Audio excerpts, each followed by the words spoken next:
Why did I agree to be king? I should have said no. And yet, I didn't. I let them make me king.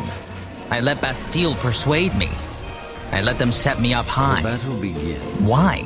10 seconds. Well, perhaps for the same reason that when listening to the paragraphs above, you had a powerful urge to yawn or glance over your shoulder.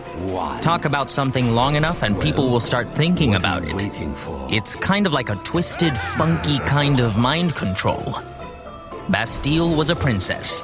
My family had once held thrones, and I was related distantly to pretty much every monarch in the Free Kingdoms. I guess I wanted to feel what it was like to be king. In the end, I discovered that being a king feels pretty much like being a regular person. Only people shoot at you more often. Bastille and I charged through the city. Mokian men and women threw down the things they had been working on and rallied to the breach.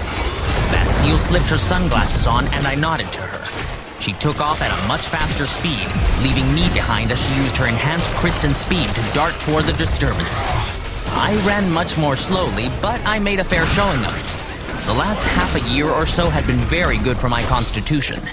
If you want to practice for a foot race, I'd highly recommend the Alcatraz Smedri training regimen.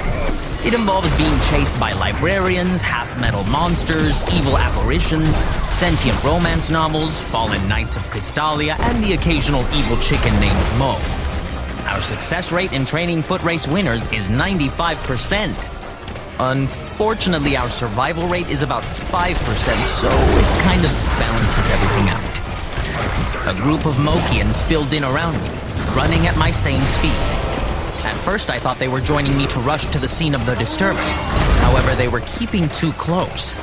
I realized with shock that they were an honor guard, of the type that run around protecting kings and saying, "Who dares disturb the king?" and stuff like that. That made me feel important. Even running as fast as we could, we arrived too late to help with the fighting.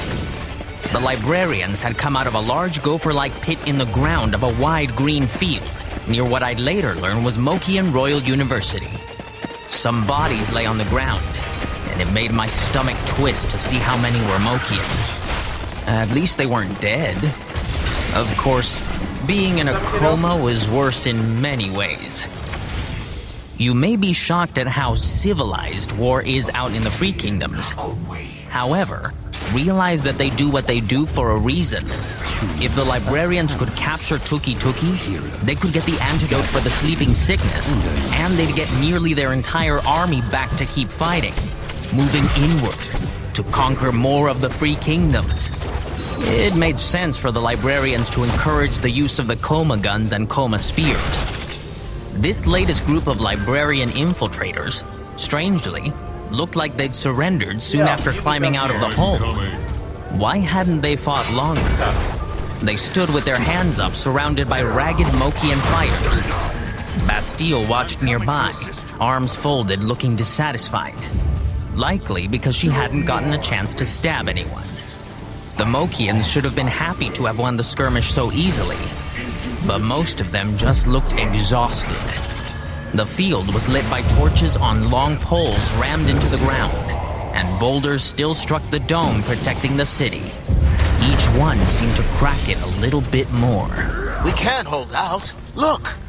They know they can surrender if we rally to fight them. There are so many of them that they're content to lose an entire team to knock out a few of us. It's probably a distraction. They're digging in other places too. They're going to overrun us. We've lost. Stop! Bastille waved her arms and got